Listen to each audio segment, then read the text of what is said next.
Most Australians have never heard of Qube, but every time a container ship docks at an Australian port, there is a very good chance Qube is involved in what happens next. In less than 20 years, starting from nothing, this company quietly built itself into Australia's largest integrated import and export logistics provider. This is how they did it. In July 2006, the Australian logistics world was shaken by a hostile takeover bid. Toll Holdings, already a transport heavyweight, moved decisively to seize control of Patrick Corporation, one of the country's most recognisable names in stevedoring and port operations.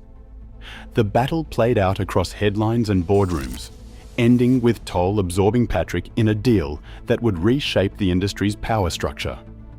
For the senior Patrick executives, led by Chris Corrigan, the outcome was personal and professional. Years of building an integrated port and logistics platform vanished overnight, replaced by the prospect of redundancy or assimilation into a rival's empire. Rather than accept defeat, Corrigan and a close-knit group of former Patrick leaders began searching for a way back in. Their answer came in the form of a strategic alliance with Kaplan Funds Management, an investment firm with a track record in infrastructure and a willingness to back experienced operators. Together, they formed the KFM Diversified Infrastructure and Logistics Fund. The goal was clear: assemble enough capital to move quickly when the right opportunities appeared. This was not a slow, organic build. It was a deliberate attempt to re-enter the market at scale, with the financial muscle to pursue major assets as soon as they became available. By January 2007, the new fund had completed its listing on the Australian Securities Exchange under the code KIL. The prospectus outlined a vision of vertical integration, linking ports, rail, warehousing, and road transport into a seamless supply chain. Investors saw a team with deep operational experience and a plan to exploit the gaps left by industry consolidation. The fund's rapid assembly and public debut signalled that Corrigan and his cohort were not content to watch from the sidelines. They were capitalised, organised, and ready for the next move.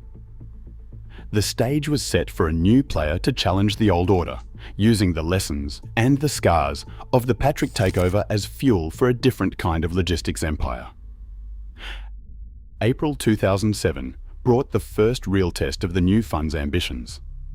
Within months of listing, the team executed a bold double acquisition from DP World, targeting two core pieces of the Australian port logistics puzzle. The fund acquired a 75% stake in P&O Automotive and General Stevedoring, known as POAGS, and a 50% stake in P&O Trans Australia, known as POTA. These were not just random assets. POAGS gave immediate control over stevedoring operations at key ports, including Melbourne and Sydney, along with a fleet of mobile gantry cranes and a dedicated automotive import lane capable of handling 250,000 vehicles each year. POTA delivered a 12-hectare intermodal yard at Yennora and a set of rail shunters, opening a direct pipeline between port and inland distribution. The terms of the deal, as outlined in the fund's interim release, reflected a calculated bet on vertical integration. Rather than simply buying into the waterfront, the team secured both the wharf and the landside assets in one move. This dual control meant they could manage the full journey of a container, from ship to warehouse to rail and beyond, without relying on third-party operators. It was a template that would define Qube's approach for years to come: own the links, control the chain. The transaction did more than add assets to a balance sheet. It gave the new venture instant operational credibility. Customers who had worked with Patrick's old team now found familiar faces running a fresh, well-capitalised operation. The integration of stevedoring and inland logistics under unified ownership allowed for measurable productivity gains. Within the first year, container dwell times dropped by nearly 20%, and rail-laden throughput rose from 350,000 to 420,000 TEU. With these acquisitions, the team proved they could move fast, negotiate complex deals, and deliver immediate results. The foundation was set. Qube, though not yet a household name, now controlled critical arteries of Australia's import and export lifeblood. The strategy of assembling a vertically integrated logistics powerhouse was no longer just an idea. It was already in motion. June 2010 brought a new identity. The KFM Diversified Infrastructure and Logistics Fund officially became Qube Logistics, a name soon stamped across terminals, cranes, and rolling stock from Fremantle to Port Botany. The rebrand wasn't just cosmetic.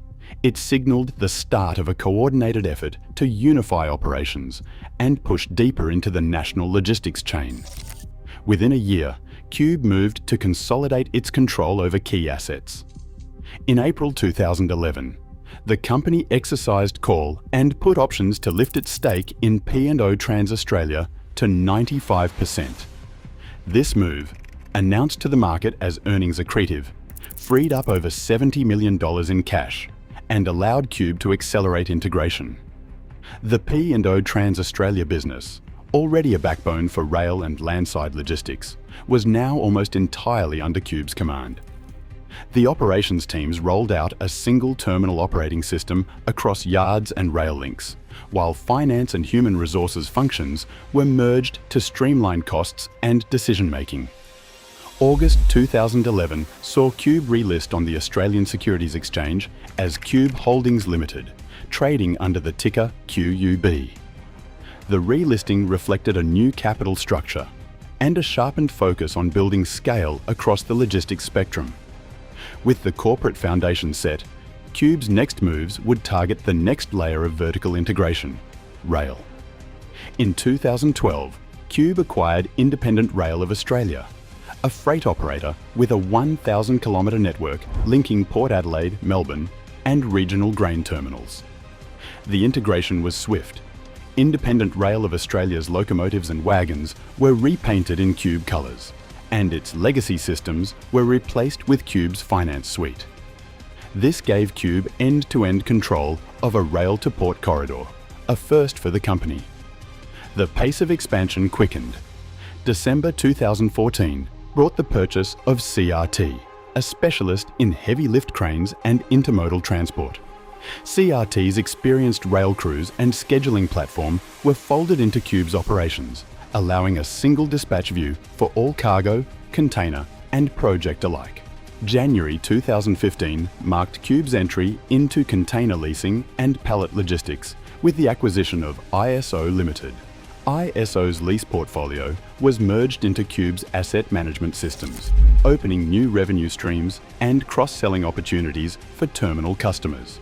Each step added new capabilities, but the method stayed the same: acquire, integrate, and standardize. By layering these assets, Qube built a platform ready for even larger ventures, setting the stage for a move into terminal ownership on a national scale. August 2016 became the turning point that few outside the industry saw coming. Qube, now a national player but still operating in the shadow of its larger rivals, joined forces with Brookfield Infrastructure to acquire a 50% stake in Patrick Container Terminals. The deal, valued at nearly $2 billion for the whole business, was part of the breakup of Asciano, one of Australia's largest transport conglomerates. For Qube, this was not just an investment. It was a return to the heart of the Australian port sector, and a direct link back to the very company Chris Corrigan and his team had lost a decade earlier. The Patrick stake delivered instant control over container terminals at Brisbane, Sydney's Port Botany, Melbourne, and Fremantle. These four ports represented the critical gateways for the vast majority of Australia's containerised imports and exports. With the joint venture board split evenly between Qube and Brookfield, and the Australian Competition and Consumer Commission clearing the transaction after a detailed review, Qube now had a seat at the table where the country's supply chain decisions were made. Integration began immediately. Qube's proprietary terminal operating system was rolled out across the Patrick terminals, linking berth scheduling with Qube's inland rail and warehousing network. This unified digital backbone allowed containers to be tracked from ship to warehouse floor, reducing dwell times and eliminating the friction that had long plagued Australia's fragmented logistics chain. The move also created a new governance model, a joint venture board with equal representation designed to balance operational independence with shared strategic oversight. For Qube, this was the validation of nearly a decade of methodical scaling and targeted acquisitions. The company now controlled the crucial links between ship, rail and road at the nation's busiest ports. The irony was not lost on industry insiders. Chris Corrigan, once forced out of Patrick by a hostile takeover, now sat on the board of the entity that controlled half of it. With national berth control secured, Qube was positioned to pursue its most ambitious project yet, reshaping the logistics landscape on a scale not seen before. Approval for the Moorebank Logistics Park arrived in 2012, backed by the Commonwealth as a project of national significance. The plan called for something unprecedented in Australian freight, a 243-hectare site in Sydney's southwest, built from the ground up to shift container traffic from road to rail at scale.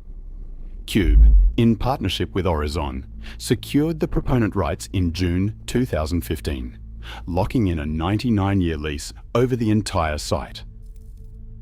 By August 2016, Qube bought out Horizon's 33% share, taking full control of the project. The ambition was clear in the numbers.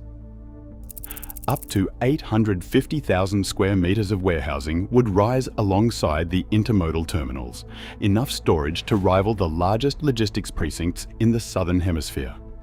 The IMEX rail shuttle, running direct to Port Botany, was engineered to handle more than 1.5 million TEU per year. Each day, the site's design promised to keep over 3,000 trucks off Sydney's roads by moving containers by train instead. The first warehouse opened in 2019, setting the template for phased expansion across the site's vast footprint. In 2021, Qube executed a sale and leaseback deal with the Logos Consortium, transferring ownership of the entire 243 hectares for approximately 1.6 billion Australian dollars. Under the agreement, Qube retained long-term operational control of the rail terminals and development rights for future warehousing.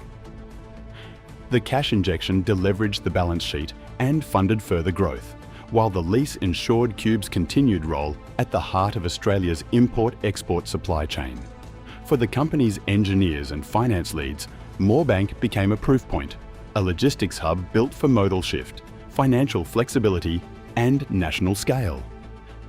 Between 2019 and 2024, Qube unleashed a calculated wave of acquisitions that quietly redrew the logistics map across Australia's ports and hinterland. The spree began in 2019 with the purchase of Chalmers, a Newcastle container terminal operator, and LCR, a specialist in container rail and bulk haulage. Each deal targeted a gap in the supply chain, Chalmers for regional port access, and LCR for direct rail to terminal connections, folding new corridors into Qube's growing network. September 2021 brought the Newcastle Agri-Terminal into the fold for 90 million Australian dollars. This move gave Qube a direct stake in grain export logistics, plugging regional harvests straight into the company's rail and port arteries. The logic was simple: control the grain flow from silo to ship, and capture value at every step. By May 2023, Qube doubled down with the acquisition of Kalari Logistics and an initial 50% stake in Pinnacle, a bulk and container transport provider, for a combined 145 million Australian dollars. Kalari's fleet expanded Qube's reach into bulk haulage, while Pinnacle's last mile and regional freight operations tightened Qube's grip on inland distribution. The pace only accelerated. In November 2023, Qube moved to full ownership of Pinnacle and added Stevenson Logistics and the Narrabri Agri Rail Terminal. Stevenson's cross-dock hub and Narrabri's grain rail link unlocked new flows to Port Kembla, reinforcing Qube's dominance in agricultural exports. May 2024 capped the spree with the $332.5 million Australian dollars acquisition of the Melbourne International Roll-on Roll-off and Automotive Terminal. This deal completed Qube's end-to-end automotive supply chain, linking vehicle imports directly from wharf to inland distribution. Each acquisition was absorbed into Qube's unified operating systems, with regional management teams tasked to deliver fast integration and measurable returns. In just 5 years, Qube's service portfolio multiplied: grain, bulk, roll-on, roll-off, and every link in between. Each deal a deliberate move in a national strategy. Qube's reach now stretches across 29 Australian ports, with its name quietly stamped on wharves from Fremantle to Townsville. The company's operational footprint covers every major gateway for containerised, bulk and automotive trade in the country. Inside these port precincts, Qube manages a network of intermodal terminals, cross-dock hubs and automated warehouses, each linked by a fleet of modern locomotives. 12 QL-class locomotives delivered in 2021, power heavy haul and bulk trains along the eastern seaboard. Another dozen QE-class locomotives, commissioned between 2023 and 2024, now handle interstate container runs and regional grain shuttles. This rolling stock supports a rail system capable of moving over 7 million TEU each year, an output that rivals the largest logistics operators in the Southern Hemisphere. The company's workforce has grown to more than 10,000 employees, spread across over 200 sites nationwide. From stevedores and train drivers to warehouse engineers and IT specialists, Qube's teams keep the supply chain moving day and night. Their presence is felt at every link, unloading ships, dispatching trains, stacking containers, and managing inventory flows in real time.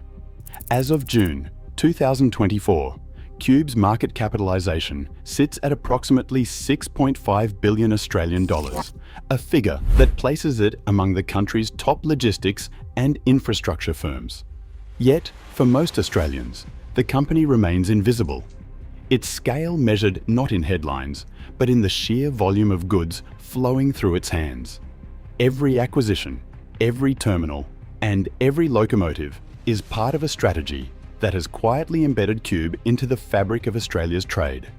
The full extent of that control would soon become the subject of boardroom intrigue and national headlines. November 2025 brought a new chapter few in the industry predicted.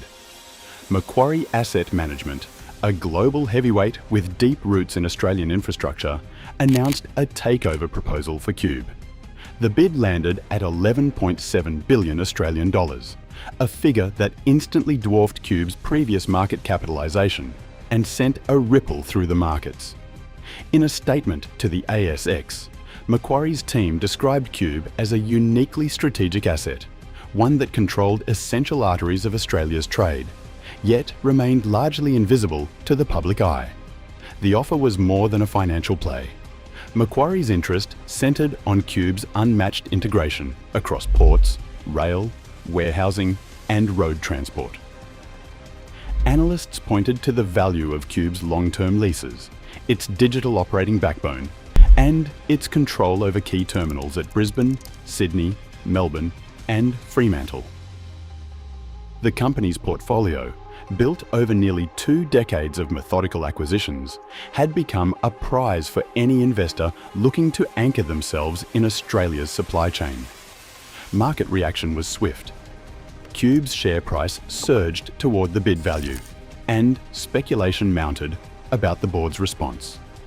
Some investors saw the bid as recognition of the company's quiet dominance. Others questioned whether any acquirer could fully realise the value embedded in Qube's complex, integrated platform. For the leadership team, The proposal was a public acknowledgement of what had been built since 2006, a logistics empire assembled deal by deal, now deemed worthy of one of the largest private equity offers in the nation's recent history.